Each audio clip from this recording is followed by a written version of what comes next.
Jadi hari ini kita akan berbicara bertajuk pengurusan kewangan dan cukai. Jadi bersama dengan kita hari ini untuk bersama kita dalam berbicara dan pengurusan berkaitan dengan pengurusan kewangan dan cukai. Bersama dengan kita special guest kita iaitu Puan Nur Safiah binti Rahmat, merupakan chartered accountant yang bertauliah lah, accountant bertauliah. Jadi Assalamualaikum Puan Safiah. Assalamualaikum. Sihat lah? Sihat. Alhamdulillah. Jadi terima kasihlah kepada Puan Safiah kerana sudi hadir untuk berkongsi ilmu kita pada hari ini. Jadi sebelum saya serahkan kepada tetamu istimewa kita pada hari ini, eloklah saya perkenalkan sedikit sebanyaklah tentang latar belakang beliau. Jadi nama penuh ialah Nur Safiah binti Rahmat. Merupakan pemilik kepada Safiah Rahmat dan Co yang terletak di Alustar. Betul. Betul, Alustar. Dan beliau seorang accountant bertauliah dan berlesen dari Malaysia Institute of Accountant. Mempunyai pengalaman selama 11 tahun dalam perakaunan dan percukaian dan juga merupakan fasilitator dan penceramah untuk program-program akaun bersama agensi kerajaan dan swasta. Jadi begitulah sedikit sebanyaklah latar belakang berkaitan dengan beliau. Jadi sebelum saya setakat tu je lah, mungkin saya boleh serahkan kepada Puan Safiah lah untuk pengisian. Jadi silakan. Okey, terima kasih kepada moderator. Assalamualaikum warahmatullahi wabarakatuh. Saya Puan Nur Safiah lah, boleh panggil Puan Safiah pun tak apa. Okey, so hari ni saya diberi amanah oleh Cik Kamel lah kan untuk bagi sedikit maklumat tentang keuangan dan percukaian dalam Malaysia lah. Okey, so hari ni saya nak ambil masa sikit puan-puan dan tuan-tuan dalam ni untuk kita brief sikit tentang keuangan dan percukaian kat Malaysia ni, macam mana lembaga hasil track pembayar-pembayar cukai ataupun kita kata peniaga-peniaga yang menjalankan perniagaan dalam Malaysia lah. Okey, baik, berbalik kepada pendaftaran perniagaan, ada 4 jenis lah pendaftaran perniagaan. Nombor 1 adalah pemilikan tunggal ataupun sole proprietor lah. Yang kedua adalah perkongsian, partnership, LLP dan syarikat. Okey, bagi dekat Malaysia ni 80% adalah milikan tunggal lah ataupun perkongsian yang didaftarkan dekat Suruhanjaya Syarikat Malaysia. Okey, saya nak beri sikit, kalau orang kata contoh lah kan, kita kata okey, Puan, saya punya perniagaan enterprise. Okey, so saya punya perniagaan enterprise, saya punya perniagaan adalah resources, saya ada perniagaan trading, itu hanyalah nama jenis kepada perniagaan. So kita kena tengok entiti kita iaitu sama ada ia milikkan tunggal ataupun perkongsian. Okey, next. Okey, kat sini kan perniagaan ni, jenis-jenis perniagaan ni dia ada jenis perdagangan, pertukangan, profession atau aktiviti yang menjalankan bagi maksud-maksud mendapatkan keuntungan. Maksudnya kalau kita buka bisnes ni, tujuan kita adalah untuk mendapatkan keuntungan. Baru kita register SSM. Tapi kalau kita buka perniagaan, kita kata kalau kita menjalankan sesuatu aktiviti tapi dia tidak mendatangkan keuntungan, yang tu kita kena daftar bawah ROC lah ataupun kita kata badan-badan yang tidak orang kata NGO lah, NGO yang tidak mempunyai faedah ataupun keuntungan. Okey, prosedur macam mana kita nak register perniagaan ni. Okey, nombor 1 mesti PSSM lah. Pergi SSM untuk kita register sama ada yang tadi ni sole prop, perkongsian ataupun LLP. Cuma syarikat Sdn Bhd sahaja kita tak boleh nak direct ke SSM sebab dia kena lantik setiausaha syarikat ataupun pengamal yang dilantik oleh Suruhanjaya Syarikat Malaysia untuk menjadi orang tengah lah. Okey, prosedur pendaftaran yang pertama, kita boleh nak guna nama sendiri, boleh kan? Nak guna nama sendiri. Contoh macam saya nak buka SSM, saya letak nama Nur Safiah binti Rahmat. Okey, so ataupun nak letak nama track, macam contoh Kamis sendiri kan, dia letak nama Cik Kamis sendiri, dia letak nama track lah. Dia tak letak nama bisnes, nama beliau kan. Jadi kat sini bila kita nak buat perniagaan ni, benda pertama mesti daftar lah. Jadi dekat sini kalau boleh tengok dekat slide yang saya bagi ni dia ada fee dia. Contoh kalau kita nak letak nama sendiri, ikut nama IC, just bagi IC dekat pegawai, kita punya charge cuma RM30 lah. Okey, kalau untuk perkongsian atau milik tukang tunggal menggunakan nama trade ataupun nama trend, RM60. So kalau RM70 tu, RM10 tu adalah processing fee lah. Okey, lepas tu pendaftaran cawangan. Contoh, kalau kita ada buka 2-3 cawangan, satu cawangan SSM akan charge kita sebanyak RM5 setiap cawangan lah. Okey, lepas tu sekarang ni ada pencetakan maklumat perniagaan yang tu kena charge RM10. So total minimum kita mesti ada RM70 untuk buka perniagaan. Okey, nak buka perniagaan ni syarat pertama dia mesti berwarga negara Malaysia. Kalau warga luar ni dia mesti berstatus penduduk tetap lah. Sebab tu kalau tengok kan, kalau orang-orang luar yang datang ke Malaysia ni, dia suka cari rakyat Malaysia untuk jadi dia punya kita panggil ejen dia, ataupun selalu kalau orang luar ni dia akan carilah isteri atau suami kan, untuk dapatkan status penduduk tetap, ataupun dia guna nama pasangan tu untuk jadikan sebagai pemilik perniagaan.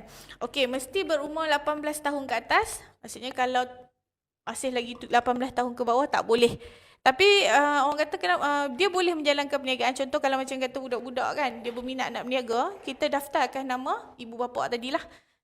Lepas tu kita bagi galakan. Itu untuk bagi galakan lah.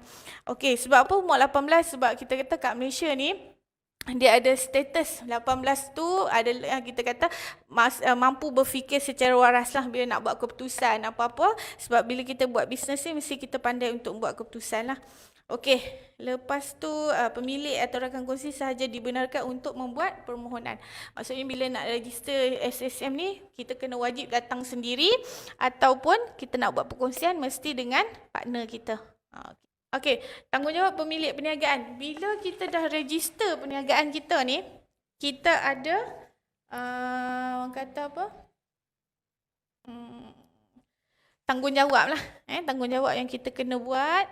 Nombor 1, mesti mendaftarkan. Dia wajib wajib mendaftarkan perniagaan kita dalam tempoh 30 hari dari tarikh pemulihan perniagaan. Maksudnya kat sini, kalau kita berniaga tu seronok-seronok dululah. Kadang-kadang kita try test dulu. Kan, kita tak buat bisnes, tak register SSN lagi, kita just nak try dulu. Bila kita mendaftar, bila kita buat bisnes ni, yang tadi saya kata tadi, kita wajib mendaftar perniagaan lah dalam tempoh 30 hari dari tarikh permulaan perniagaan. Maksudnya tadi macam saya kata, kalau kita buat bisnes sebelum ni saja nak test, jual dekat jiran-jiran, dekat adik-beradik, tiba-tiba produk kita tu mendapat sambutan. Jadi wajib untuk kita mendaftar perniagaan tadi bermula daripada tarikh yang kita saja skor tadilah. Selalu orang kata kalau ikut law dia macam tu. Tapi kalau kita rasa bisnes kita tadi, perniagaan kita tadi, produk kita mendapat sambutan, cepat-cepat kita daftar kepada SSM lah. Okey. And then macam tadi saya kata, bila kita daftar tadi, kita dah tertakluk kepada beberapa akta lah. Okey. Jadi bila kita dah daftar perniagaan, cukup kita kata bila cukup tahun tu kena renew lah. Renew pendaftaran tadi, tak boleh kita register sekali. Sebab enterprise dan perkongsian tadi, saya pakai enterprise tu untuk support milikan tunggal dan perkongsian tadi wajib kita memperbaharui lesen perniagaan kita setahun sekali.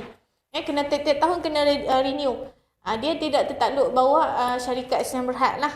Senayan Berhad ni kalau kita incorp sekali, satu kali saja sampai kita tutup pula.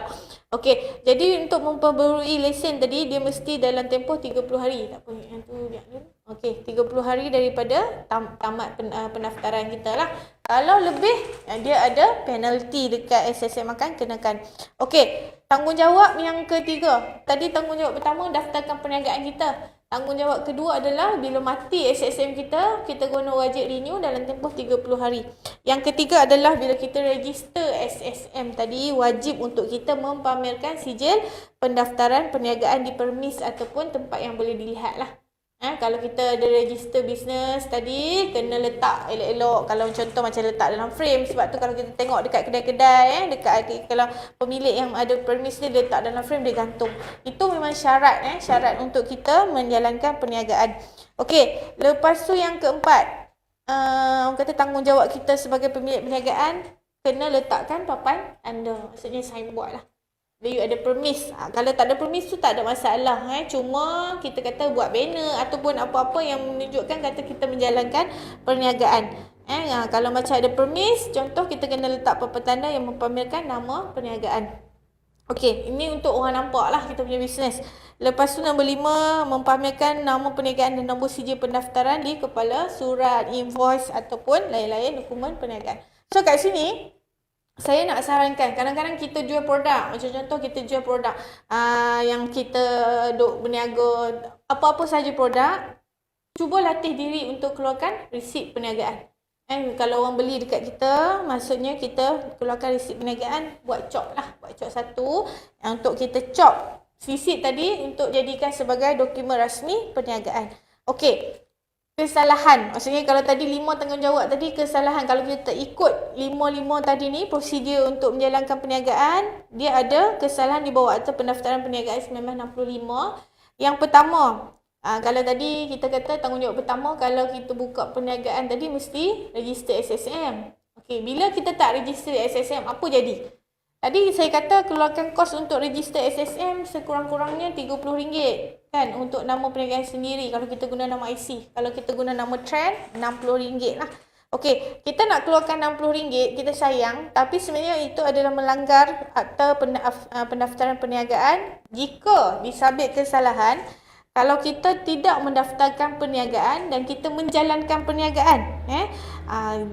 SSM boleh compound kita dengan kita kata denda tidak melebihi RM50,000 dan 2 tahun penjara.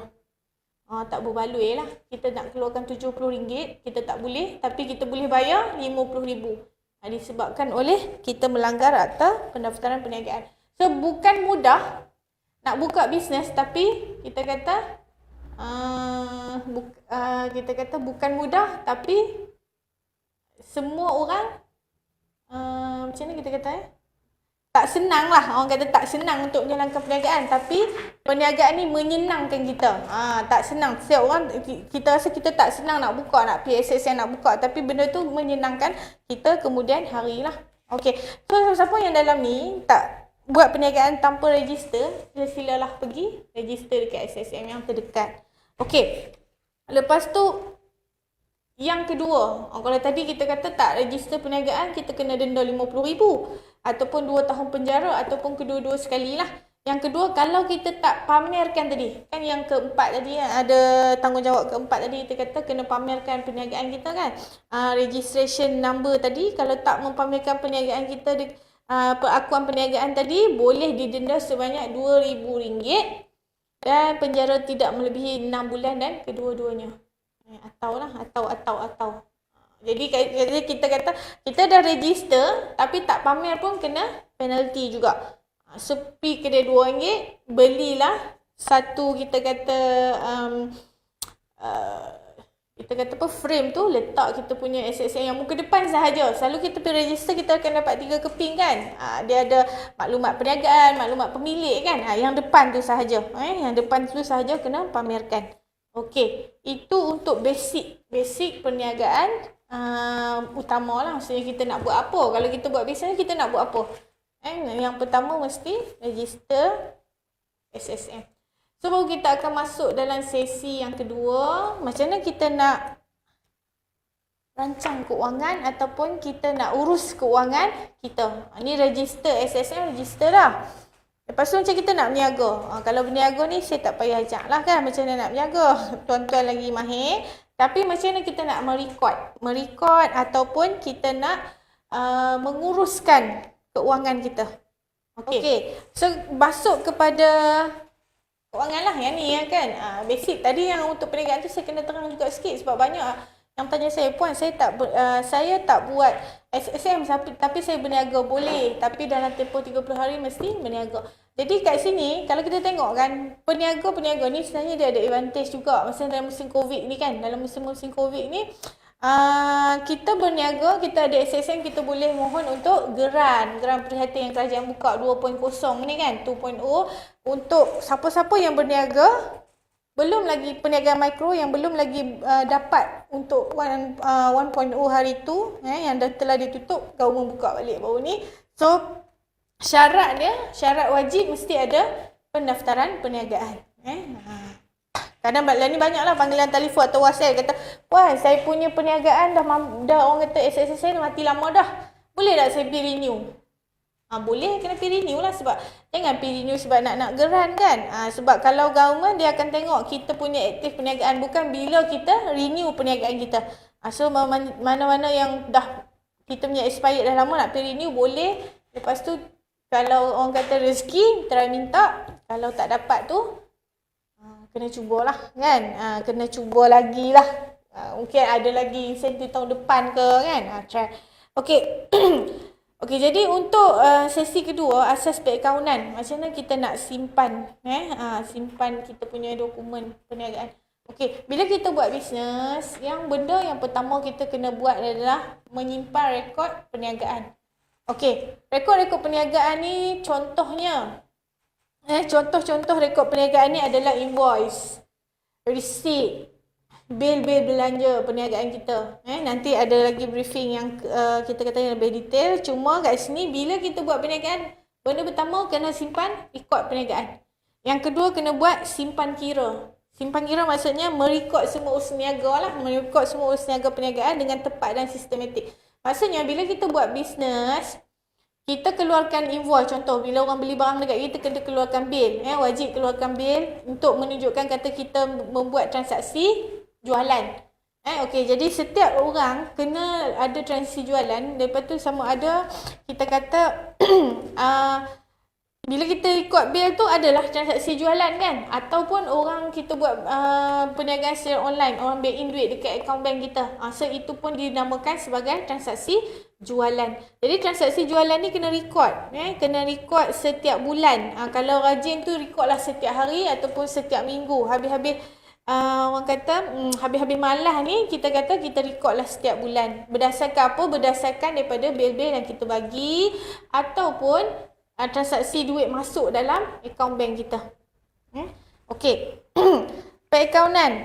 Kalau kita kata simpan kira, selalu kita akan buat simpan kira lah. Kalau perakaunan ni contoh kita kena lantik orang-orang yang bertauliah ni untuk kita buat mengenai pasti. Ni macam contohlah saya firm staff saya akan buat. Okey, daripada rekod perniagaan tadi kita akan kena pasti sama ada ni rekod jualan ataupun rekod belian ataupun rekod belanja perniagaan ataupun rekod belanja peribadi ataupun kita buat belian aset kan. Benda-benda tu kena tengok. So kita tak semua duit yang kita keluarkan adalah untuk perniagaan. Kadang-kadang kita dapat duit bisnes, tuan-puan mungkin nak beli contoh kita buat bisnes hari ni dapatlah jualan RM100, tiba-tiba kita pergi beli cucuk orang kata cucuk pisang tu berjalan. So yang tu bukan kita kata belanja perniagaan, itu adalah belanja peribadi. So kena pasti benda-benda belanja ni. Okey, yang hanya dibenarkan oleh lembaga hasil dalam negeri untuk ditolak, perniagaan yang ditolak dalam perniagaan kita adalah belanja perniagaan sahaja. Belanja-belanja untuk peribadi tak dibenarkan lah. Okey. Lepas tu kita ada komponen penyata keuangan. Yang ni kena just brief explain saja. Nombor satu kita kena ada imbangan duga lah. Yang ni kalau siapa yang ada basic account dia faham sikit lah. Okey, nombor dua penyata pendapatan. Yang selalu kita kena titik beratkan adalah penyata pendapatan atau penyata pendapatan untung rugi ataupun income statement. Yang ni dalam penyata pendapatan untung rugi ni, dalam ni ada semua jenis maklumat perniagaan kita lah. Contoh dalam ni akan ada 4 lah. Jualan, kos jualan. Kos jualan ni belian kita. Belian ni kita masuk dalam kategori kos jualan. Lepas tu kita ada belanja perniagaan. Nombor 4 kita ada kita kata income lain. Ada income. Maksudnya kalau contoh kita buat bisnes ni kita jual produk repellent contoh. So itu adalah jualan kita. Tapi tiba-tiba kita contoh kita ada premis. Contohlah nak buat kita kata pendapatan lain-lain ni. Contoh kita buat bisnes, kita jual repellent. Kita buatlah masuk duit, keluar masuk dalam bank apa semua ni. And then bila kita hujung bulan bank akan bagi bank statement kan. So kita tengok dalam bank statement tu ada macam dividen ataupun hibah kan. Itu kita masuk sebagai kategori lain-lain pendapatan. Maksudnya pendapatan lain-lain ni adalah pendapatan selain daripada perniagaan asal kita. Okey. Lepas tu kita ada penyata untung, penyata kunci kira atau balance sheet lah. Yang ni dia tunjuk dekat kita berapa aset kita. Dalam ni dia ada 3 jenis komponen. Nombor 1 adalah aset. Aset ni adalah harta kita lah. Harta bisnes. Nombor 2 adalah liability. Liability means hutang. Yang ketiga adalah equity pemilik. Maksudnya modal perniagaan kita. 3 komponen tadi. Okey. Dekat bawah tu kalau tengok slide yang seterusnya, kita ada penyata pendapatan. Penyata pendapatan ni kat sini saya ada bagi sikit komponen utama dalam penyata pendapatan adalah hasil dan belanja. Maksudnya tadi kan kita yang first step tadi kita kena record kan, record business income kita kan. Yang tu adalah dalam kategori hasil dan belanja lah. Belanja ni duit yang dikeluarkan untuk perniagaan. Digunakan untuk menentukan keuntungan atau kerugian perniagaan sesuatu tempoh perakaunan. Okey, kalau ingat tadi saya kata kalau kita buka SSM, tempoh perakaunan kita adalah bermula daripada 1 Januari sampai 31 Disember. Kalau dekat slide tu dia typo sikit. Bermula daripada 1 Januari bukan 31 Januari, 1 Januari sehingga 30 Disember setiap tahun. Jadi kalau enterprise untuk sole prop ni atau milikan tunggal dan perkongsian, kita punya account hanya 1 bulan sampai 31 Disember. Macam saya kata tadi, kalau kita register bulan 9 contoh, kita tahun ni kan, tahun 2020 kita register bulan 9 lah sebab kita kata dalam hari ni kita pergi register dah tengah kita macam seminar ni kan. Kelas ni tuan-puan pun berminat lah. Jadi kata sama ni saya buat bisnes tak register. So kita tahu benda tu salah, kita pergi register. So kita punya tempoh perakaunan adalah daripada bulan 9, 29 hari bulan sehingga 31 Disember. Itu tempoh perakaunan rasmi. Tapi kalau sebelum ni daripada bulan Januari hari tu, kita dah buat berniaga kan, income kita pun dah meletup-letup, yang tu kena kira sekali lah. Yang ni untuk orang kata SSM punya tempoh perakaunan bulan 1 bulan sampai Disember. Tapi lembaga hasil dia link pula. Dia tak sama. Okay. And then kalau kunci kira tadi kan, untuk next kunci kira dalam komponen kunci kira adalah asset, liability dan equity pemilik. So kalau boleh tengoklah aset ni apa kategori aset dia. Aset ni harta yang dimiliki oleh perniagaan dan boleh menjana hasil kepada perniagaan. Kategori aset ni. Aset ni maksudnya kita punya harta perniagaan yang boleh jadi income kepada kita. Contoh kan, aset ni terbahagi kepada 2 jenis, iaitu aset semasa dan aset tetap. Aset semasa adalah yang boleh dicairkan dalam tempoh setahun. Contoh tunai, bank dan stok. So macam tadi kita berbalik kepada takrifan aset. Aset adalah harta yang dimiliki oleh perniagaan yang boleh menjana. Contoh kan, aset tadi cash. Cash maksudnya aset semasa lah. Aset semasa ni aset yang boleh dicairkan. Kalau kita tak ada duit, kita boleh jual aset kita dalam tempoh setahun, kita akan dapat duit balik. Itu kita masuk dalam kategori aset semasa. Okey, tunai yang kita kata yang menjana perniagaan tadi kan. So kalau kita ada tunai, kita boleh beli barang tak? Boleh kan? Jadi itu adalah aset kita lah. Bank pun sama, duit dalam bank, kita nak beli barang. Contoh nak beli barang dekat untuk kamera repeller ni kan. Beli barang itu adalah aset kita juga. Stok sama, you beli dah ada barang, itu adalah aset kita. Contoh aset tetap. Aset tetap ni yang tidak boleh dicairkan dalam tempoh setahun lah. Contoh aset tetap ni kalau kita nak tengok senang je. Aset tu boleh sentuh, boleh kita lihat, boleh kita rasa. Contoh kalau kita ada bisnes, kita beli laptop. Kan nak buat bisnes mesti ada laptop, contohlah untuk kita masuk sistem ke apa kan, nak buat Excel ke apa, untuk record tadi ni, kita beli laptop. So laptop tadi adalah aset kita lah, tapi dalam kategori aset tetap. Okey, jadi kalau macam contoh kita ada permis perniagaan, permis kita sendiri adalah aset.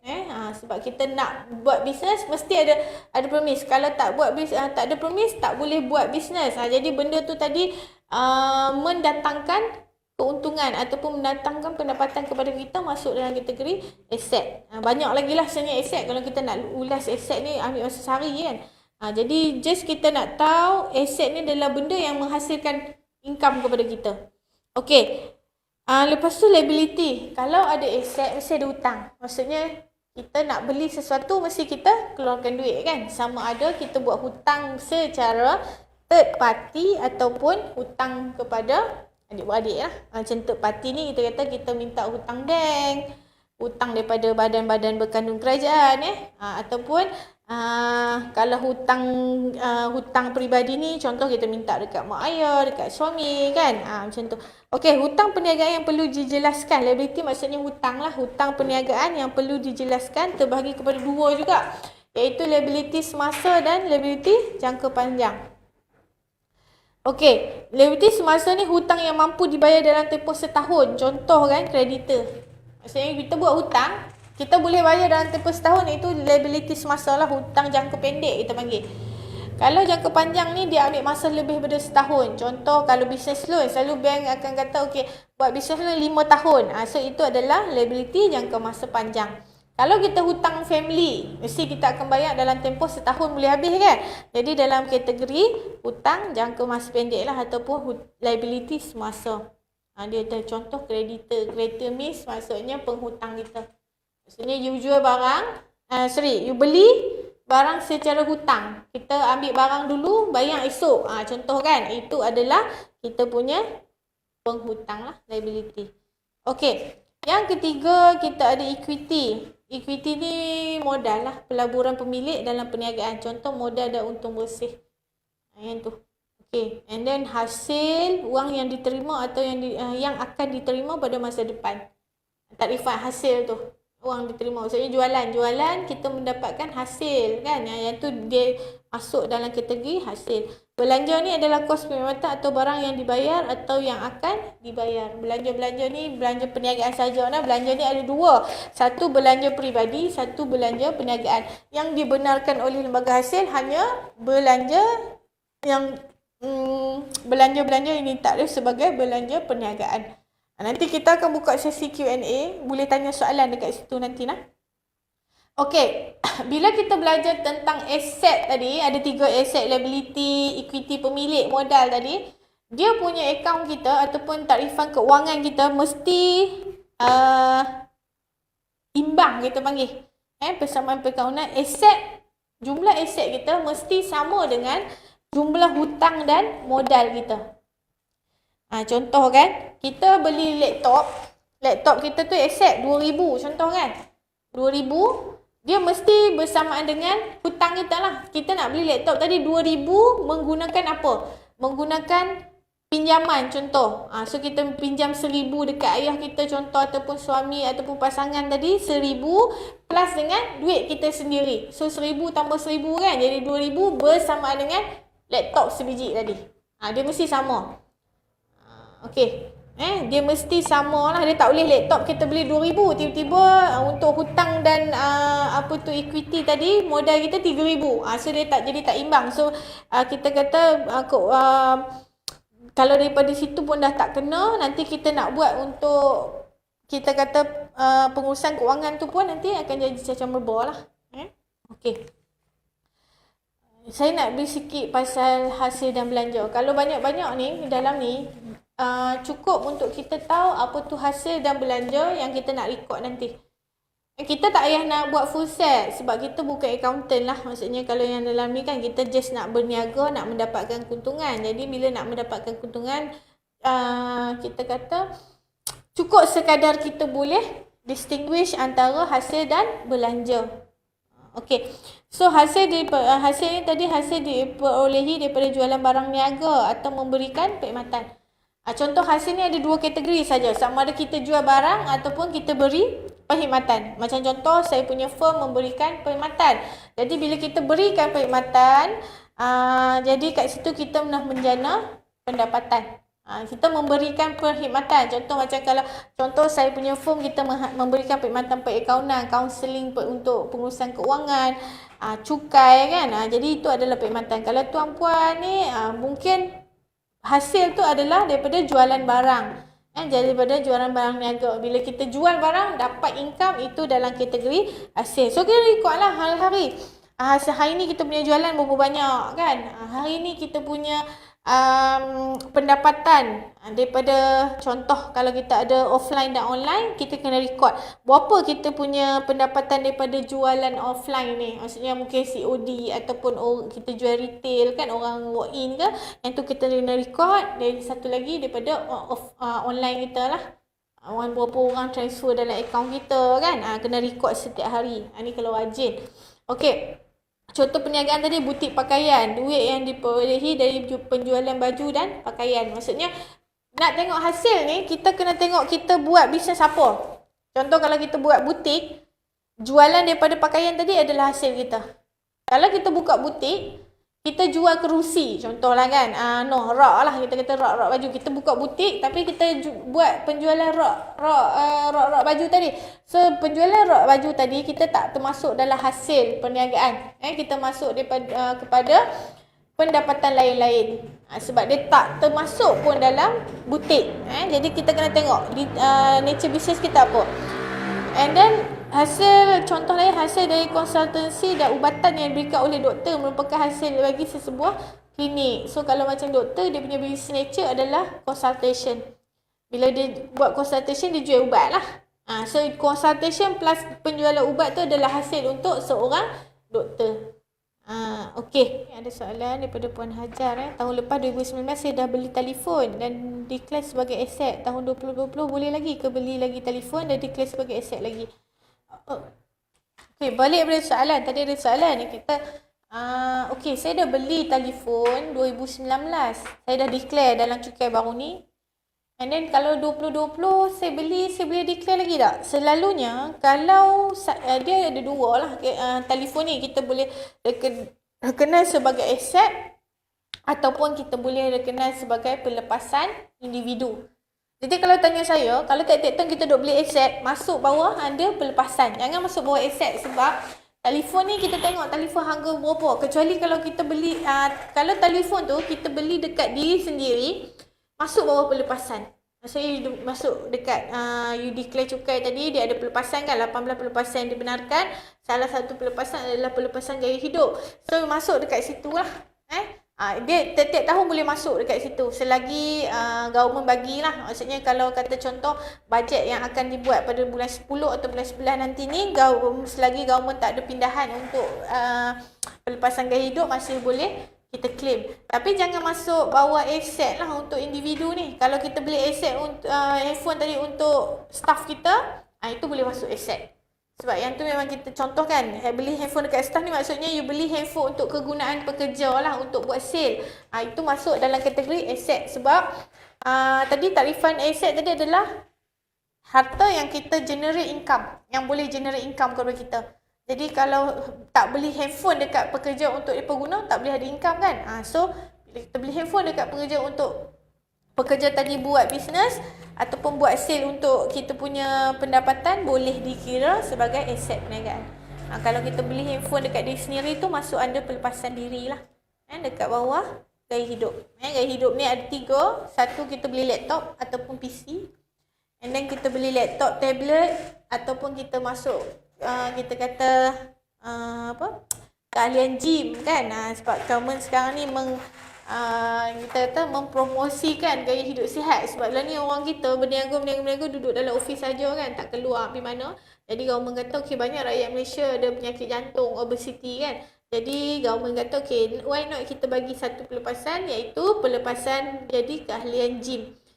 Lepas ni kalau kata ada kelapangan masuk gym, boleh claim pelepasan cukai. So tiga-tiga benda ni, beli laptop, beli handphone tadi dan keahlian gym tadi, ataupun sukan-sukan yang dibenarkan lah, kecuali sukan bermotor atau berbasikal. Kalau kita beli item-item tadi ni, simpan resit dengan syarat simpan resit, dan maksimum pelepasan adalah 2,500. Maksudnya you compare contoh kita kata beli handphone 1,000, beli laptop 1,500 contoh kan. So dah cukup 2,500, kita claim 2,500. Sebab maksimum adalah 2,500. Tapi kalau kita tak beli, jangan kita claim kat situ. Sebab kalau lembaga audit tak ada resit, dia akan add back balik. Bila add back balik dalam kita kata pengiraan cukai, dia ada penalti lah kat situ. Penalti 45%. Okey. Jelas tak? Maksudnya kat sini kalau kita ada aset, tengok aset apa. Kalau masa handphone tadi, kalau kita beli handphone untuk kegunaan sendiri, masuk bawah pelepasan individu. Kalau kita beli handphone untuk kegunaan pekerja kita menjalankan perniagaan, nak buat sale tadi, masuk dalam kategori aset. Okey. Okey, tadi hasil, lepas tu belanja kan? Kita kata belanja.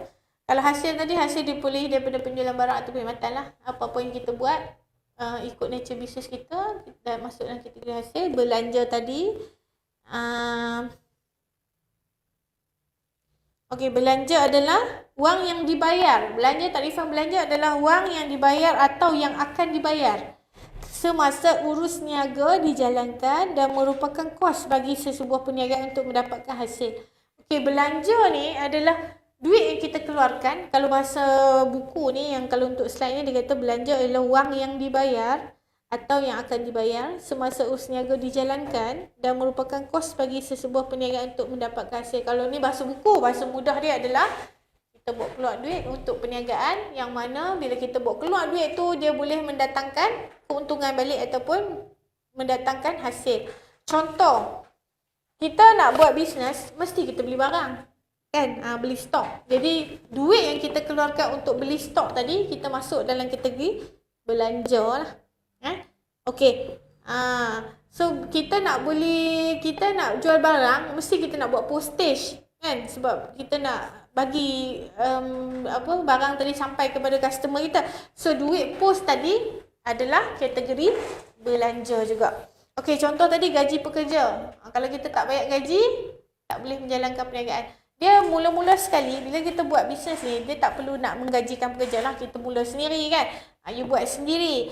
Contoh kita buat kecil-kecil, jangan ambil pekerja terus. Nanti kita akan melibat kos yang tinggi. Sebab nak gajikan pekerja pun sekarang ni dekat kalau start sendiri, minimum payment kena 1,200 contoh kan.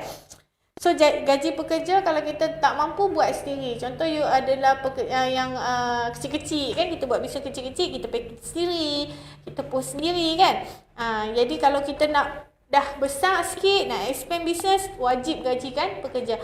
Okey, gaji pekerja tadi boleh tolak cukai lah. Sebab kita bayar untuk mendapatkan hasil. Okey, lepas tu sewa kedai.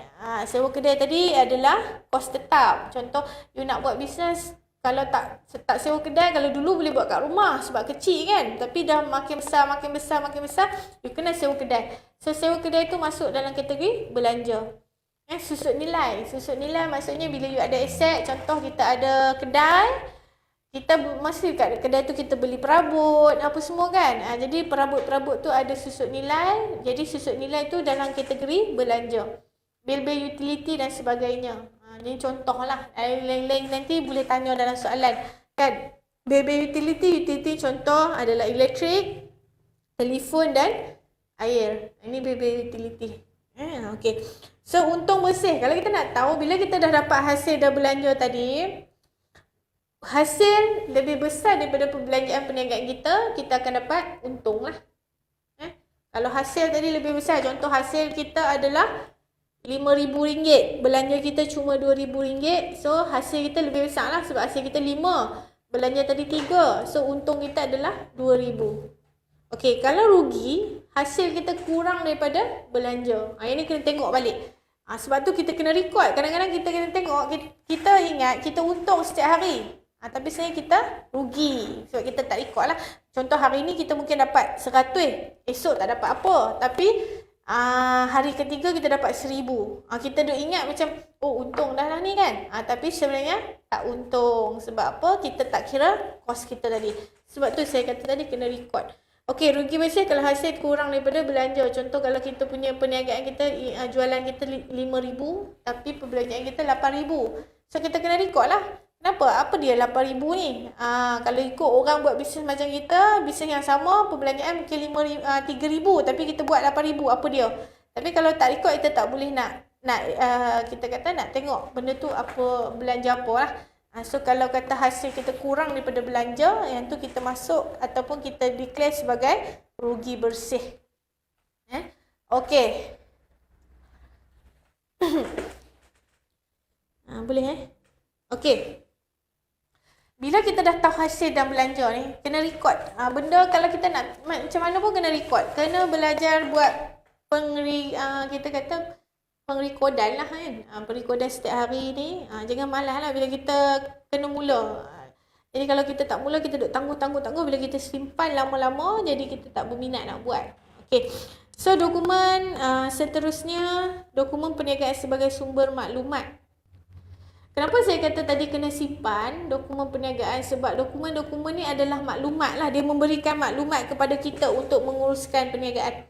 Contoh nak uruskan kewangan, kita nak tengok duit kita ni. Nak tengok duit kita banyak mana, macam mana flow duit kita keluar masuk kan. Kena simpan rekod. Kalau tak simpan rekod, macam mana kita nak tahu benda tu? Okey. So dokumen perniagaan merupakan bukti bertulis. Dokumen-dokumen perniagaan, contoh macam saya kata tadi, invoice, receipt, bill. Nanti untuk slide seterusnya akan ada contoh-contoh lah. Okey, betulnya bagi usahaniaga yang telah berlaku. Kepentingan dokumen perniagaan, yang ni ada 5 lah kepentingan dia. Ada banyak lagi tapi yang ni yang major kita kata. Asas untuk maklumat terperinci usahaniaga. Kalau you ada bisnes, kalau you ada rekod perniagaan, you tahu maklumat terperinci usahaniaga. Maksudnya you ada invoice, you tahu. Ini invoice ni invoice belian ke invoice jualan? Lepas tu belanja, receipt ni, UP Tesco beli barang. Macam saya kata belanja ni hanya dibenarkan belanja untuk perniagaan sahaja. UP Tesco you beli barang untuk kita. So you ada, ini kita beli untuk diri sendiri. So untuk diri sendiri bagi hasil tak boleh nak bagi tolak kan. Jadi kita tak ada maklumat terperinci lah. Lepas tu sumber data dalam sistem perakaunan. You tak payah nak buat sistem perakaunan, tak apa, just untuk rekod-rekod kan. Kita nak tahulah sumber data ni. Lepas tu sumber rujukan, nak tengok. Kalau kita beli barang, aku beli barang apa? Jadi kita ada dokumen tadi. Saya beli barang untuk bisnes. Saya beli barang untuk diri sendiri. Contoh kan. So adalah sebagai sumber rujukan. And then nombor 4, memperingatan tentang hutang. So bila kita record, kita tahulah kita ada hutang ke, orang ada hutang kita kan. Kadang-kadang kita buat bisnes ni, kita bagi orang ambil barang dulu. Kan, kita nak jual pun pasal kita kata, ambil lah tak apa, try lah dulu ambil. Nanti so, hang guna okey, hang bayar. Kan, jadi kalau kita tak record, kita tak tahu siapa yang hutang kita. Dan kita pun terlupa kita hutang orang. Selalu kan kalau kita bagi hutang ni, bila nak minta balik ni, kita kadang-kadang macam orang kata, kita pula yang berhutang kan. Padahal orang hutang kita. So bila kita record, kita dapat tahulah siapa yang hutang, berapa banyak, bila kita bagi untuk orang yang hutang kita untuk bayar balik kan. And then bukti berlaku urus niaga. Yang ni lah bagasi ni, dia akan cukai kita melalui apa yang kita buat sahaja. Contoh kan, kalau bukti berlaku urus niaga, kalau kita tak simpan, kita tak ada bukti. Kita tak ada bukti pun yang kita menjalankan perniagaan. Contoh kalau bagasi kata, okey, kami dapat maklumat anda buat perniagaan, untung anda 1 juta. Lepas tu charge untuk cukai untuk 1 juta dia bagilah. Berapa contoh kan. And then kita tak ada bukti-bukti tadi. Dokumen-dokumen perniagaan tu kita tak simpan. Macam mana kita nak argue balik dengan lembaga hasil. Nak lawan balik lah. Macam kata, saya bukan untuk 1 juta. Saya untuk RM1 saja. Macam mana kita nak tunjuk kan. Sebab tu kita kata kena ada bukti perniagaan. So bila kita buka balik bukti-bukti tadi kita tunjuk kat lembaga hasil. Sekian. Memang untung dia RM1. So tak payah bayar cukai kan. Yang tu. Kadang-kadang kita ambil mudah, tapi benda yang kita ambil mudah tu sebenarnya akan merugikan kita kat depan lah. Okey. Dan tips jimat cukai. Sebab anda menjadi perhatian lembaga hasil. 10 sebab kenapa anda menjadi perhatian lembaga hasil. Lembaga hasil dan memberi skor. Suka saya nak ingatkan, lepas pada kita kata PKP lah. PKP Malaysia, sebab COVID membuatkan kita punya ekonomi agak merudum. Jadi government kena support ekonomi tadi dengan mengeluarkan banyak duit lah kita kata kan.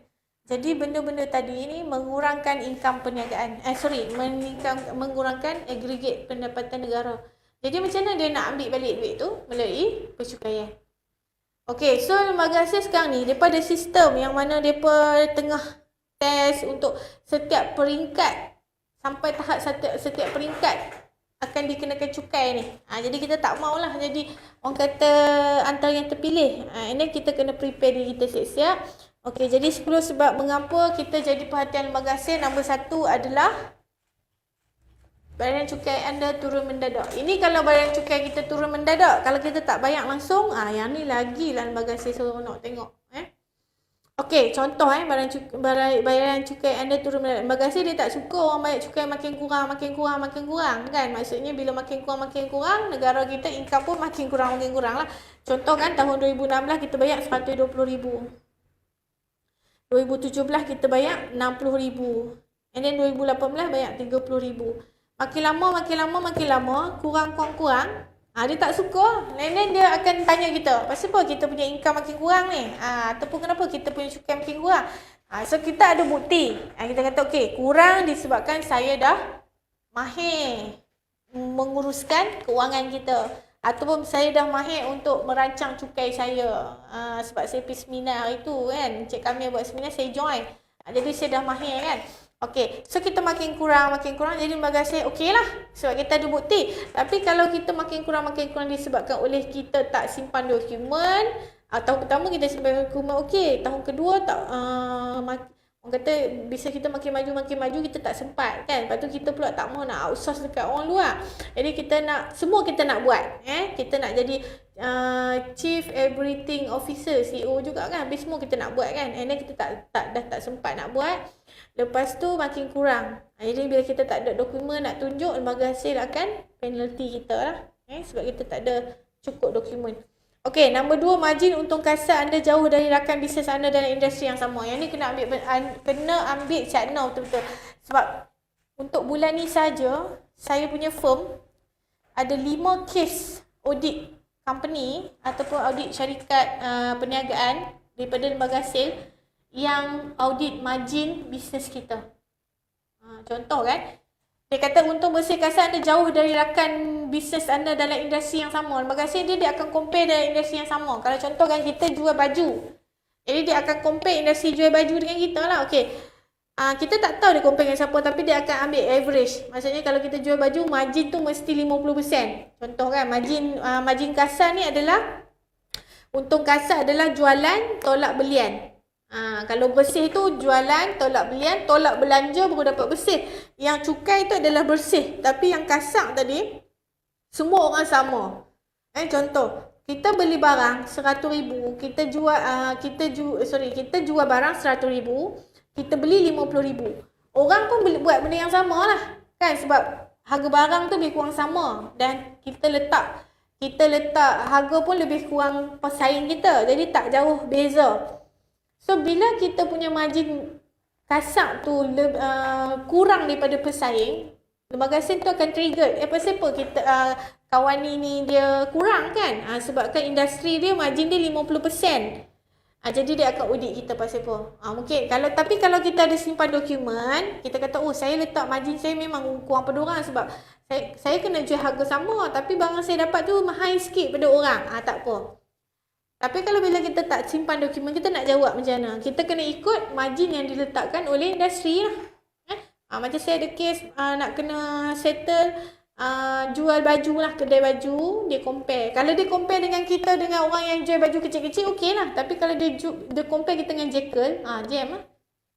Macam contoh ada satu kedai baju dekat Pendang, dia compare industri dengan, sebab kedai tu besar juga, jadi dia compare dengan Jekyll. Bila Jekyll ni, untung margin Jekyll lagi tinggi. And then bila dia compare, tengok, kita kena bayar cukai 500,000. Tak kesusah hati kita.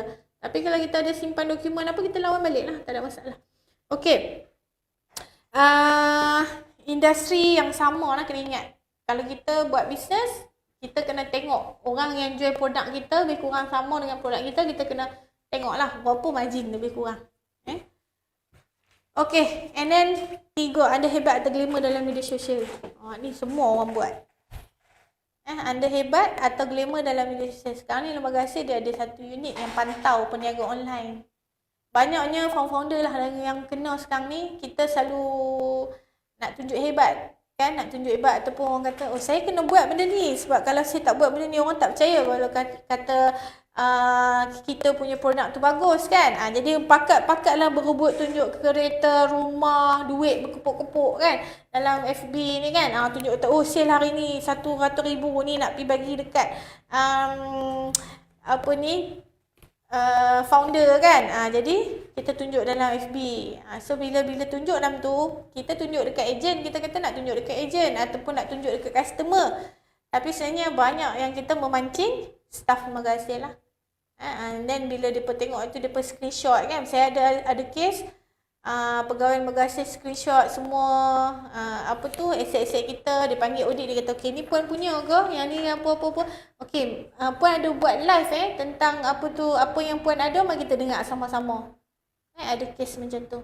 So kita nak buat macam mana kalau kita tak simpan rekod lah. Okey, nombor 4, anda berhenti isytihar cukai tanpa beritahu HDN. Yang ni banyak orang buat. Contoh anda berhenti isytihar. Kadang-kadang kita isytihar cukai ni sebab apa? Kita kena ingat, bila kita buat bisnes, wajib untuk kita isytihar pendapatan ke lembaga hasil. Kita tak boleh kata, saya nak isytihar pendapatan ni cuma saya nak beli aset. Ada banyak orang buat. Datang ke office, saya contoh dia kata, puan saya nak isytihar pendapatan. Saya kata kenapa? Sebab saya nak beli rumah tak boleh. Bank minta borang cukai. Saya nak buat loan bisnes tak boleh. Bank minta borang cukai. Jadi tak mau sebab kita nak dapat benda tu, kita baru isytihar cukai. So banyaknya bila kita isytihar cukai sebab aset dan loan, tahun depan kita tak buat dah lah. Sebab kita punya matlamat dah tercapai. Tapi bila kita tak buat yang tu, lembaga hasil akan cari kita. Lembaga hasil akan cari kita lah sebab kita berhenti. Berhenti disebabkan oleh mungkin kita kekurangan kita kata ilmu lah. Okey, kalau nak berhenti boleh. Cuma kita kata berperingkat. Contoh kalau tahun 2016 kita hantar borang cukai kosong, kita tak ada cukai kan. 2017 kosong. 2018 kalau kita skip pun tak apa jugalah sebab kita kata setiap tahun kita hantar tak ada cukai kan. Tapi jangan berhenti terus. Okey. Nombor 5, buat stamp duty untuk perumahan di HDN.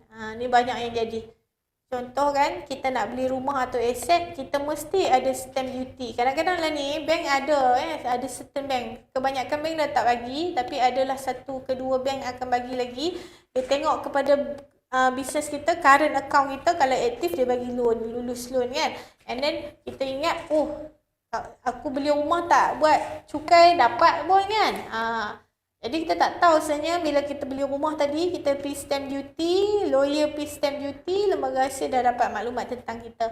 And then elok-elok kita dapat rumah, sebulan lepas tu lembaga hasil hantar surat lah. Hantar surat salam perkenalan. Sebab dia dah tahu kita ada aset. Okey. Yang ni kat bawah tu kan, dia tanya, okey ni dia kata rumah atau kenderaan anda mewah atau banyak. Jualan bisnes anda didahulukan kepada umum. Ini kita bagi tahulah kita punya bisnes berapa sale apa kan. Anda buat bisnes sebagai ejen seperti ejen insurans, darren, real estate navigator, negotiator. Anda claim semua pelepasan individu. Ini pun bahaya juga. Kalau kita hantar borang cukai, kita claim semua yang 18 pelepasan tu kita claim semua dan tuntut penuh pula tu. Contoh kan, anak tak apalah kan. Macam contoh gaya hidup 2,500 kan. 2,500 maksimum kita tuntut 2,500.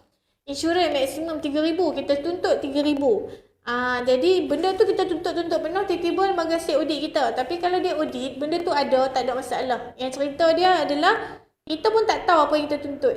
Sebab kita buat tu kita macam yang ni government bagilah, tuntutlah kan. Tapi sebenarnya benda tu kita pun tak tahu apa yang kita buat. Itu bahaya, itu paling bahaya lah.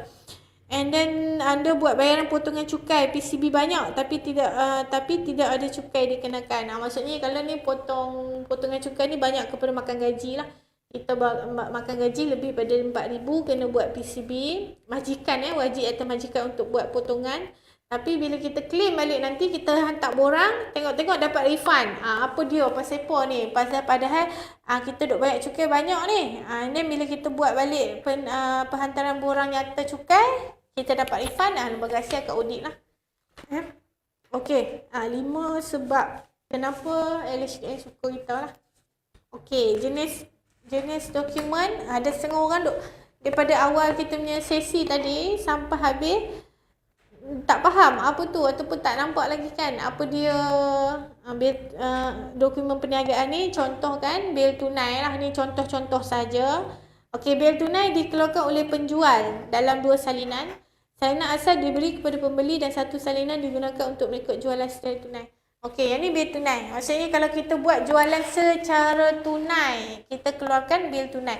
Kalau kita buat jualan secara hutang, kita keluarkan invoice. Itu kalau orang kata rekod rasmi lah. Tapi sekarang ni keluarkanlah bil tunai ke invoice. Kalau you jual secara tunai, you keluarkan invoice, tak apa, tulis dekat situ tunai lah.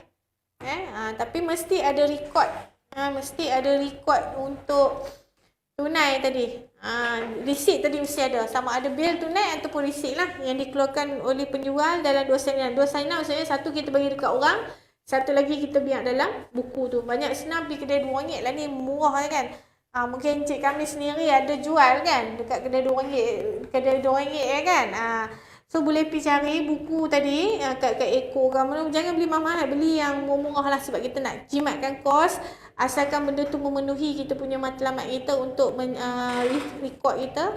You beli, you tulis bayar kepada, terima daripada saya, contoh Nur Safir Rahmat kan, beli apa, contoh beli apa kan, 1 unit apa-apa, 2 apa-apa, you letak jualan, letak harga jualan lah, jangan letak harga kos kan. Saya letak harga jualan, saya bagi dekat dia, pastikan kalau bil tadi tak ada kepala nama kita, contoh kalau bil tadi tak ada kepala, orang kata bil atas nama kita, you chop dekat situ. Okey. Nombor 2, receipt. Saya bagi reward pada ejen bawah. Ini kira belanja ke? Boleh dikira belanja tapi ada syarat-syarat dia lah. Syarat-syarat dia. Nombor 1, reward tu kalau nak bagi dekat orang, sebelum saya sambung reward ni nak jawab untuk pertanyaan Puan Haji Ahmad ni. Dia kata, saya bagi reward pada ejen bawah. Ini dikira belanja ke? Belanja kalau kita record secara betul.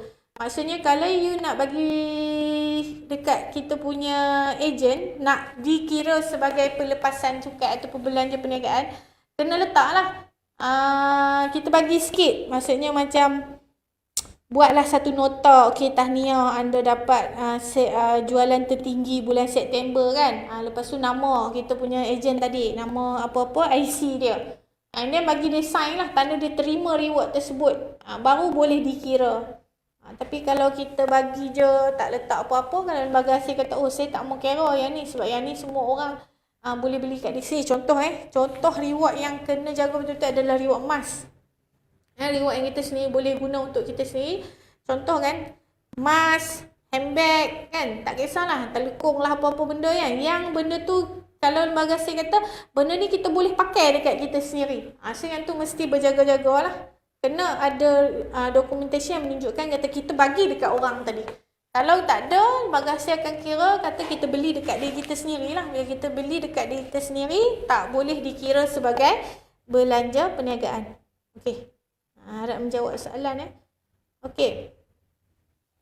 Resit, berbalik kepada tadi resit kita ada bil tunai. Bil tunai tadi kalau kita buat bisnes ataupun kita buat jualan secara tunai, keluarkan bil tunai atau resit. Resit ni adalah dikeluarkan oleh penjual apabila bayaran diterima daripada pembeli. Dia ada 2 transaksi lah. Resit ni, kalau resit kita dapat duit daripada pembeli, kita keluarkan resit. Contoh macam kebanyakan resit-resit ni dia keluarkan bukan untuk jualan lah. Contoh macam kata kita bagi sewa dekat orang kan, permis perniagaan, kita bagi sewa dekat orang, orang bagi duit dekat kita, kita keluarkan resit. Dan kita sendiri sebagai pembayar wajib dapat benda tu. Jangan tak dapat pula. Kadang-kadang ada peniaga kata, oh saya tak ada resit lah, saya tak ada resit, so kita pun okey lah kan. Tapi sebenarnya kita kurang cerdik lah, sebab dia orang boleh lari tak bagi resit sebab dia pun punya resit tersebut menunjukkan itu adalah pendapatan mereka. Bagi kita itu adalah belanja. So jadi siapa yang rugi? Kita lah. Sebab kalau orang dia jadi pendapatan, bila pendapatan ni tak keluarkan resit, untung lah sebab dia tak boleh nak tunjuk kata pendapatan dia banyak. Kita pula belanja. So kalau kita tak ada resit tadi, kita tak boleh nak tunjuk kata kita keluarkan duit. Kena hati-hati. Lepas ni kalau barang mesti minta resit lah. Okey. Itu keratan cek. Kalau siapa ada current account, buat bisnes tips tip dia kalau tuan-puan ada tengok dekat Facebook saya ada banyak menulis juga dekat FB saya sendiri. Saya ada bagi tips, kadang-kadang ada bagi tips untuk bisnes lah. Salah satu tips untuk buat bisnes secara betul adalah buka current account. Kita buat bisnes mesti ada current account. Jangan guna saving account lah. Account bank tadi jangan guna saving. Sebab saving ni tidak membantu sebenarnya. Banyak buat current account sebab kemudahan untuk ke depan tu lebih banyak. Okay, and then kalau kita buka current account mesti dapat buku cek.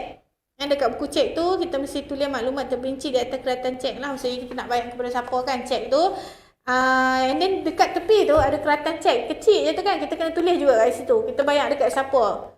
Contoh kalau kita guna cek lah, bayar kepada ABC Sdn Bhd atas sebab kerana pembelian stok. Contoh berapa ribu ataupun berapa ratus yang kita keluarkan cek tersebut. Bila kita tak keluarkan tak tulis dekat keratan cek tadi, dalam bank statement dia tak ada detail. Kalau kita transfer online, dia ada description kan, kita boleh tulis detail kan, kita bayar kepada siapa-siapa kan, tak ada masalah. Tapi bila kita buat cek, dia clear cek tu dia tak tulis, dia just ada number cek sahaja, dia ada nombor cek kan, jadi kita tak tahu kita bayar kat siapa. So kena simpan keratan cek tadi kat cek bag tu. Kalau ada cek yang siapa ada cek, lepas ni boleh tengok cek tu, tepi tu kita boleh koyak kan, kat tepi kecil tu kena tulis. Okay, and then voucher bayaran, ni contoh lah. Voucher bayaran digunakan untuk membuat catatan bagi sebarang jenis perbelanjaan.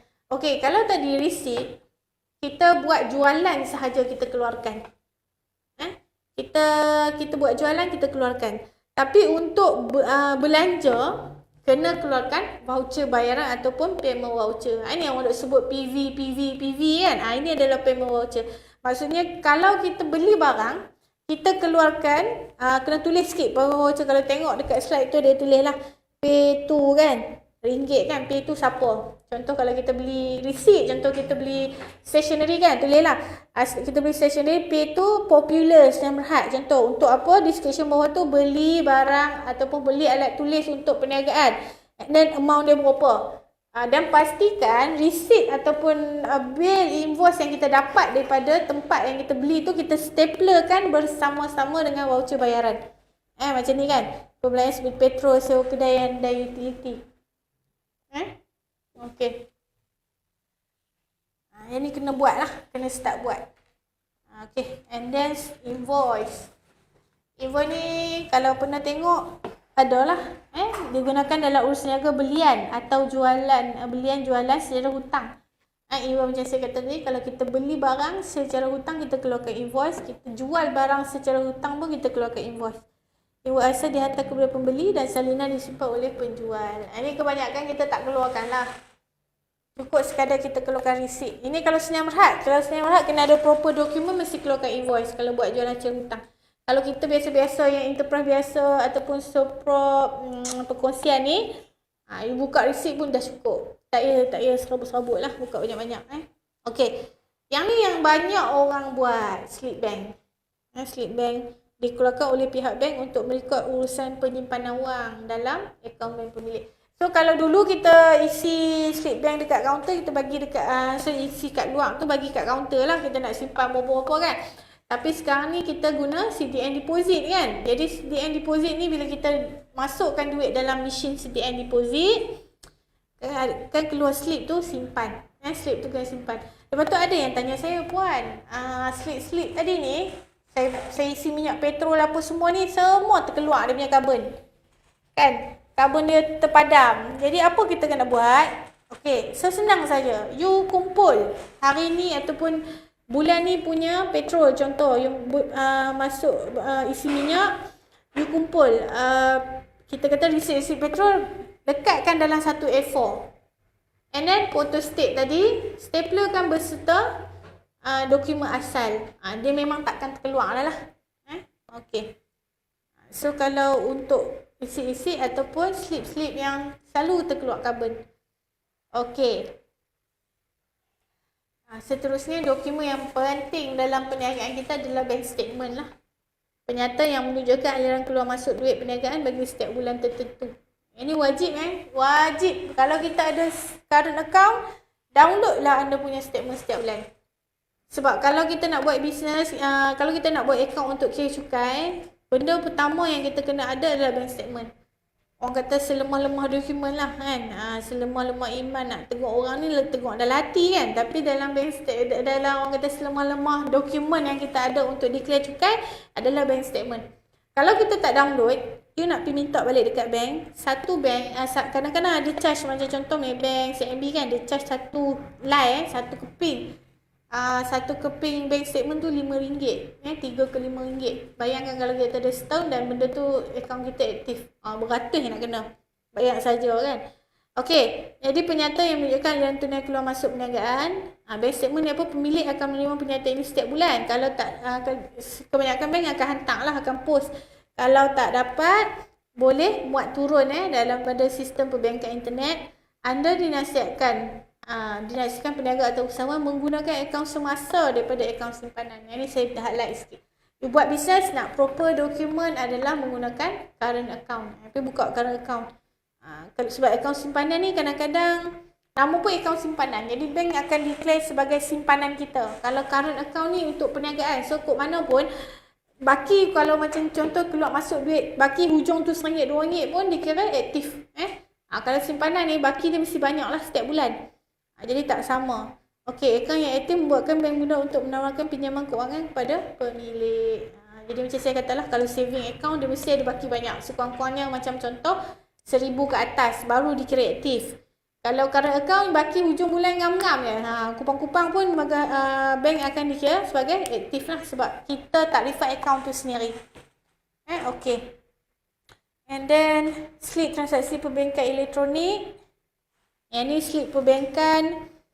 Ni paparan dipaparkan pada skrin komputer setelah selesai satu transaksi. Yang ni banyak kita buat. Kita transfer kan. Kita transfer online, keluarlah successful yang peniaga kata okey, sila serahkan transaksi pembayaran kan untuk kami hantar pos. Contoh kan. Jadi slip transaksi tadi ni kita simpan. Yang ni kita tunjuklah, kita simpan. Contoh kalau kita tak ada invoice ataupun receipt, cukup sekadar slip transaksi perbankan. Okey. Ni nak habis dah ni kan isi untuk hari ni. Ni contoh-contoh file lah. Kita buat filing contoh-contoh 1, 2, 3, 4 kan. And then file wajib ada bank statement. Yang ni 5 file yang wajib kita ada dalam bisnes kita. Bank statement, invoice, purchase invoice, payment voucher dan cash voucher. Sales kalau bank statement ni every month lah kita download, masukkan dalam satu file. Sale invoice, kalau kita ada buku sale tu tak apalah, tak payah buka file. Tapi kalau yang ni kan kadang-kadang orang pakai sistem kan, sistem generate sistem, you print. Bila pakai sistem komputer print, setiap kali buat sale, print keluar, masukkan dalam file ni. Purchase invoice, kita beli barang niaga, purchase invoice. Payment voucher, yang ni apa-apa kita bayaran untuk belanja bisnes kita lah. Purchase dengan payment voucher asing. Purchase kita beli barang niaga. Kalau payment voucher kita buat belanja perniagaan. And then cash voucher, ini kalau kita guna cash lah. Tapi kalau tak ada cash voucher, cukup sekadar payment voucher lah. Okey. Tips jimat cukai. Ini last Okey, tips jimat cukai kalau tengok daripada slide, kita nak tunjuk sikit lah untung bersih kan. Tadi saya kata kalau untung hasil tu lebih besar daripada belanja dapat untung kan. Hasil tu lebih kurang daripada belanja akan dapat rugi kan. Jadi kita akan tengok kat sini pendapatan ABC interval contoh anggaran untung dan rugi, pendapatan 165,000. Ni pendapatan ni untuk tahunan tahunan. Berakhir 31 Disember 2000X lah. Contoh pendapatan dia buat daripada Januari sampai Disember 165,000. Kos jualan stok awal. Yang ni stok awal, dia beli barang awal-awal kan. 6,000. Pembelian sepanjang tahun dia beli barang untuk dijual 82,500. Stok akhir tak ada. Maksudnya dia jual semua, dia tak ada simpanan. Sampai hujung tahun tu semua barang yang dia beli tu dia dah jual habis. Maka kos produk adalah 88,500, untung kasar adalah 76,500. Sini dapat 76,500, 165 tolak dengan 88 lah. Saya akan dapat untung kasar. Ini yang kalau lembaga saya tengok ni dekat sini. Dekat margin untung kasar 76,500, dia akan compare dengan industri lah. Okey, sebab contoh kan kalau macam kita buat bisnes lebih kurang kita akan dapat kalau macam 76 ni kita akan dapat lebih kurang 45% lah. Perbelanjaan operasi. Ni kalau untuk kasar ni baru tolak belanja-belanja. Contoh pendaftaran perniagaan tadi kita buat bisnes RM70, latihan dan seminar kan. 1,000 macam ni kan, latihan dan seminar tuan-puan tak payah nak bayar keluarkan duit kan, dapat ilmu kan. Sebab cik kami dah sediakan platform. Lesen pihak berkuasa ni kalau PBT kita buat lesen-lesen kan. Promosi, kita buat promosi, bagi review dekat orang kan. Gaji RM45,600, KWSP so contohlah. Sewaan pejabat, air dan elektrik ni utility lah, telefon dan internet, percetakan alat tulis, pengangkutan, petrol, ni maintenance, lain-lain, susut nilai. And then dia dapat keseluruhan belanja perniagaan kita untuk setahun adalah RM85,000. Okey, bila RM85,000 ni, untung kasar tadi 76. Minus dengan RM85,000, kita akan dapat rugi bersih. Sebab dalam kurungan tu kan, dia jadi rugilah sebab hasil kita kurang daripada belanja.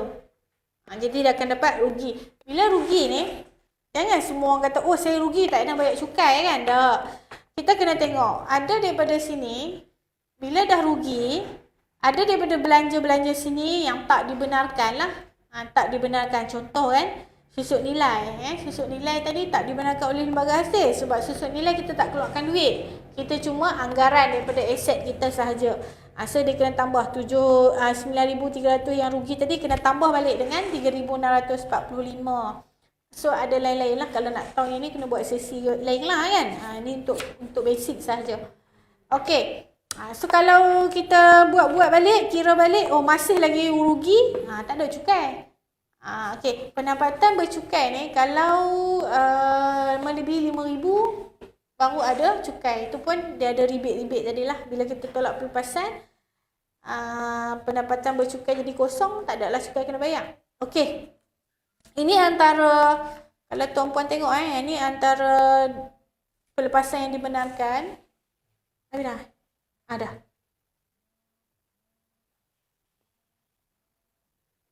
Okey.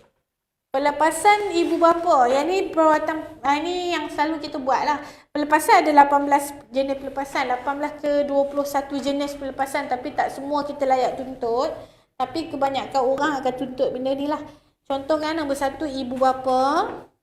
Ibu bapa, rawatan, perbelanjaan rawatan perubatan, keperluan keperluan khas dan penjagaan ibu bapa, keadaan kesihatan disahkan oleh pengamal perubatan bertauliah. Maksudnya lah ni, kalau kita buat keluar duit untuk ibu atau ayah kita dan benda tu diiktiraf oleh hospital, doktor macam kita kata okey, ayah encik ni sakit sekian, kena ada rawatan, sekian kan. So maksimum RM5,000 lah. Atau kalau mak ayah kita sihat, tak ada apa semua, kita boleh claim RM1,500 setiap orang, ibu atau bapa yang berumur dengan syarat 60 tahun. Dan ibu ayah tadi berpendapatan RM24,000 setahun ke bawah. Maksudnya income mereka RM2,000 sebulan lah.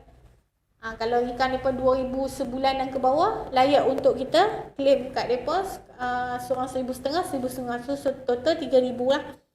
Dengan syarat 60 tahun. Macam mana kita nak tahu syarat tak syarat? Masa kita nak isi borang tadi, lembaga saya akan minta IC mak ayah. Minta IC mak ayah, kita letak, okey, memang sistem kata lebih daripada 60 tahun, kita boleh claim RM1,500 setiap orang lah. Okey, yang kedua yang selalu kita buat, ataupun yang selalu kita terlepas pandang, adalah pemeriksaan perubatan penuh. Yang ni medical check up. Full medical check up. Dia beza full medical check up dengan medical check up biasa. Ada setengah orang kata medical check up ni kita pergi klinik ambil ubat demam, ubat batuk kat klinik, kita simpan resit. Yang tu tak boleh Yang ni adalah pemeriksaan perubatan penuh untuk isteri, diri sendiri, suami atau anak. Yang ni 500 maksimum. Terhad tu maksudnya maksimum lah. 500. Contoh pemeriksaan perubatan, kita kena pergi ke hospital-hospital, kita kata saya nak buat medical full medical check up. Doktor akan buat. Macam contoh full medical check up ni dia ada x-ray. Dalam tu dia ada ambil darah kan. Lepas tu dia suruh kita ambil sampel urine kan. Yang tu full medical check up. Tapi kalau kita pergi klinik biasa-biasa ni tak boleh claim yang tu. Yang tu tak boleh. Yang ni banyak orang buat salah lah, dia claim yang tu.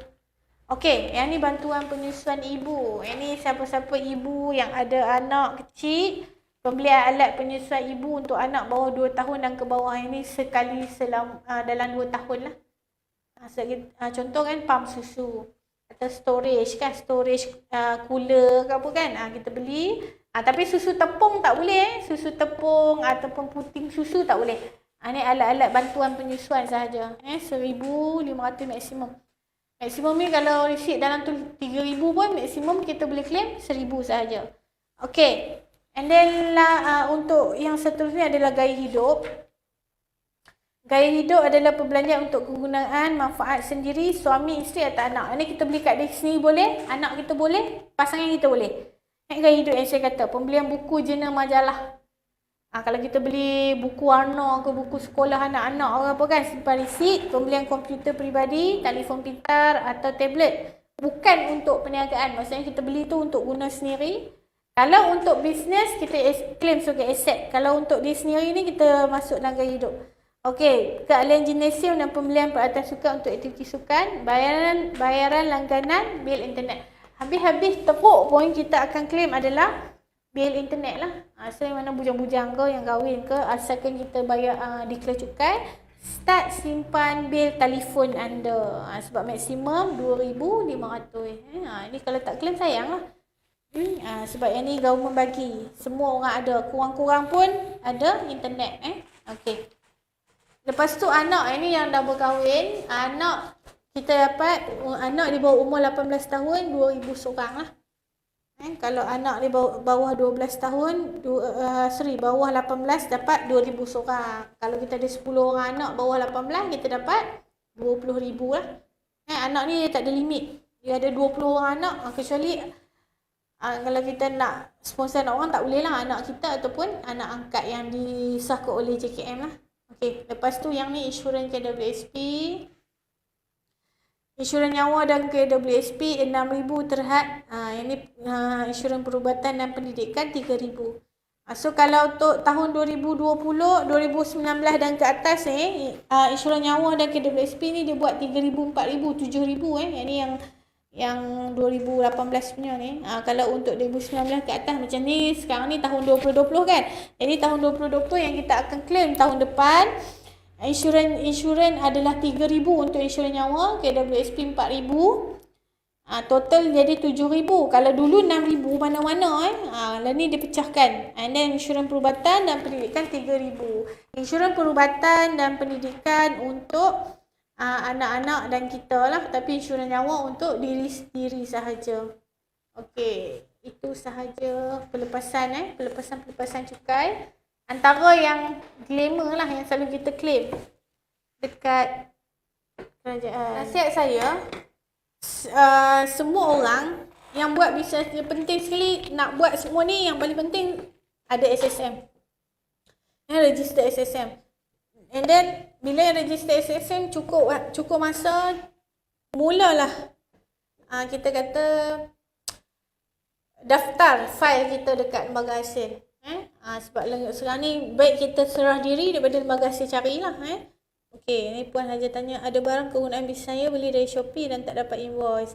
Boleh ke saya guna rekod dari Shopee tu supaya betul? Boleh. Kalau kita beli barang dekat Shopee tu, kita ada masa pembayaran tu dia akan ada tulis kan, berapa ringgit kan. So screenshot screenshot ke bila screenshot tu kita print keluar, stapler dengan voucher bayaran yang saya cerita ni tadi, masukkan dalam file.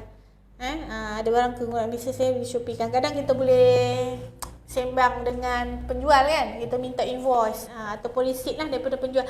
Kalau dia tak boleh bagi, just screenshot yang nilai kita bayar tu lah. Boleh pakai selagi ada bukti lah. Okay, mungkin sementara kita menunggu soalan tu, boleh tak Puan Safiah boleh beritahu macam mana kita nak contact Puan Safiah lah kalau nak bertanya soalan dan sebagainya, media sosial dan sebagainya. Okay. So kalau kata nak tanya soalan, maksudnya mungkin ada nak tanya soalan tapi segan kan, untuk banyak orang yang tengok hari ni segan nak tanya untuk personal question, boleh contact saya dekat Facebook dulu. Facebook saya Nur Safiah Rahmat, boleh carilah, search Nur Safiah binti Rahmat. Ataupun talian telefon saya 013 629 1093. Yang tu boleh contact terus lah. Itu direct line saya ataupun walk in terus ke office saya. Office saya dekat depan berhadapan dengan Tesco Meregong. Tesco Meregong Alok Start tu direct kedai Mas Anwar kan. Rajang-rajang kalau duk pergi beli Mas Anwar ni terus saja ke hujung tu kata apa? Lot hujung terakhir tu sebelah tu ada Long Wan yang sebelah sini. Dia direct dengan Mas Anwar lah satu kedai. Dengan situ. Dekat, boleh walk in dekat situ. Tapi sebenarnya kalau walk in ni kita minta buat appointment dululah. Buat appointment dekat nombor tadi 013-629-1093. Okey. Ada soalan daripada Puan Nurul Ashikin, owner sendiri lah. Okay, untuk ejen-ejen yang membuat jualan melebihi 5K setiap bulan, adakah ejen tersebut wajib declare cukai sekiranya ejen membuat jualan dari bulan 3 sehingga 12. Bulan 3 sampai 12 2020. Okey, wajib untuk soalan Puan Syikin kan. Ni mungkin dia tanyalah untuk ejen beliau. Okey, untuk ejen-ejen yang buat jualan melebihi 5K setiap bulan. So bila kita buat jualan melebihi 5K, dia tak kira 5K lah. Asalkan kita buat jualan sepanjang tahun ada kita kata nilai jualan tadi wajib. Kita kata wajib kan. Wajib untuk declare cukai. Tapi kalau kita tak declare tu, kita kena tengok. Kalau kita buat total income kita buat jualan tadi, orang yang beli jualan total income tahunan kita 35,000 setahun. Kan daripada bulan Januari tadi sampai Disember, tak kisahlah bulan mana-mana, tapi daripada satu tahun tu 35,000 total jualan kita wajib kita declare. Tapi kalau 35,000 tadi tak semestinya kita kena bayar cukai lah, sebab kena tolak lagi pelepasan kan. Macam tu. Tapi you hit je 35,000 setahun wajib declare lah. Okey. So kalau untuk kita, contoh macam kita ada ejen dekat bawah kan, so kita bagi reward ke, kita bagi cash reward ke kan, yang tu kita kena keluarkan nanti mungkin sesi lain kan, HQ akan keluarkan CP, kita panggil CP58 kalau mungkin lepas ni Cik Kamil akan keluarkan CP58 kepada ejen-ejen. Jadi ejen-ejen tadi wajib declare. Yang mana dapat CP58? Sebab CP58 ni adalah jumlah komisen tahunan yang mana syarikat akan berikan kepada lembaga hasil untuk penolakan cukai. Maksudnya kita bagi reward kan, kita bagi komisen. Maksudnya ejen buat jualan dapat komisen setiap bulan kan. Jadi komisen tadi duit syarikat keluar. Jadi bila duit syarikat keluar, kita nak kurangkan income syarikat melalui CP58 tadi lah. Jadi ejen-ejen yang mana dapat CP58 tadi wajib declare cukai. Untuk declare cukai ni dia ada template tak? Template untuk penyata tu ada tak? Perlu macam pengesahan daripada siapa-siapa ke? Perlu tak? Ada? Tak. Dia kalau cukai individu ni kita boleh declare sendiri. Kan? Maksudnya kalau kena record lah. Nak declare sendiri ni kena tahu yang tadi jualan kita berapa banyak kan. And then belian kita setahun berapa banyak. Expenses apa yang kita buat kan. Kita bayar apa-apa tadi untuk perniagaan saja, dapat untung bersih berapa tadi. Kita guna yang tadi untuk declare cukai. Cuma orang kata ada macam tadi certain expenses yang kita tolak tu mungkin tak dibenarkan oleh lembaga hasil. Itu kena tanya lah. Kena tanya kita boleh tak yang ni buat kan, tolak ke tak boleh. Sebab cukai ni dia bukan straight to the point tak. Dia dapat nilai tu dia kena ada kiraan dia.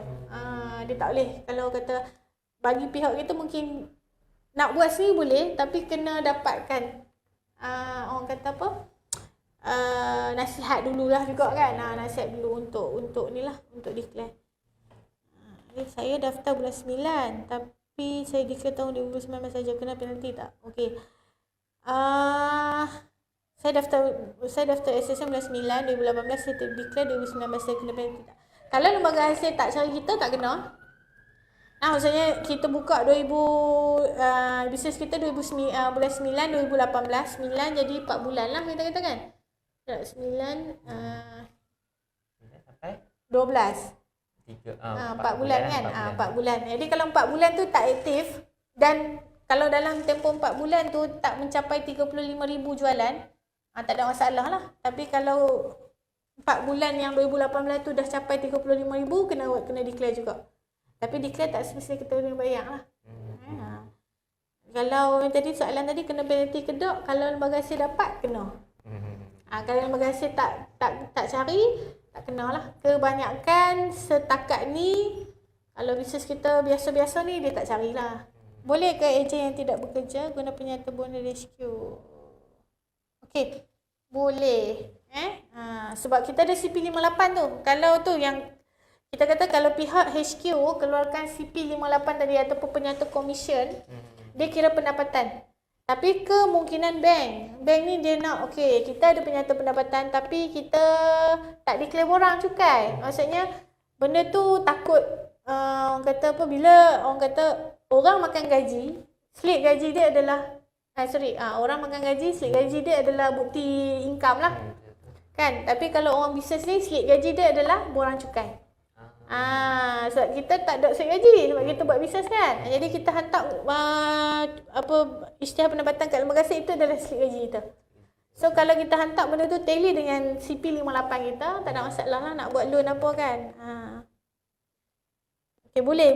Kadang-kadang memang ada, cuma risiko dia bila kita buat loan lepas kita pakai statement commission tadi kan, kadang-kadang bank dia kata okey, you dapat commission kan, boleh tak bagi kat kita account statement bank yang duit commission tu masuk kan. Kita pun ambil lah 6 bulan kan, statement commission bank masuk tu, bank memang kena tengok lah kita punya income tu masuk kan.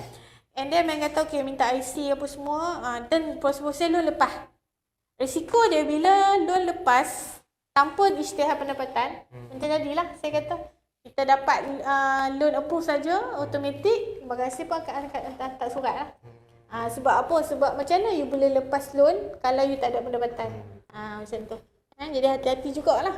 So nasihat saya, kalau nak buat loan apa-apa, pastikan di isytihar dulu pendapatan ke lembaga aset. Jangan susah hati sebab isytihar tak semesti bayar.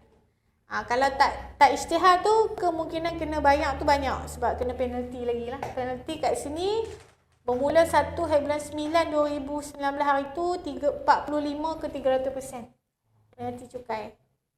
Dan ni lembaga aset dia seronok penalti orang sebab kadang-kadang penalti tu lagi banyak pada nilai cukai. Kan? Kalau cukai tu RM100, 45% dah RM45 kan. Kalau 300%, RM300 untuk penalti saja kan. Jadi lembaga aset lah ni orang suka penalti orang lah. Okey. Baik. Okey, mungkin setakat ni je lah sesi soal jawab. Jadi sebelum kita tutup, mungkin kita boleh bagi ruangan untuk Puan Safiah untuk bagi kata-kata penutup ataupun tips ke dan sebagainya.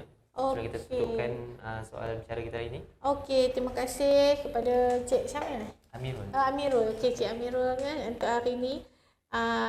Okey.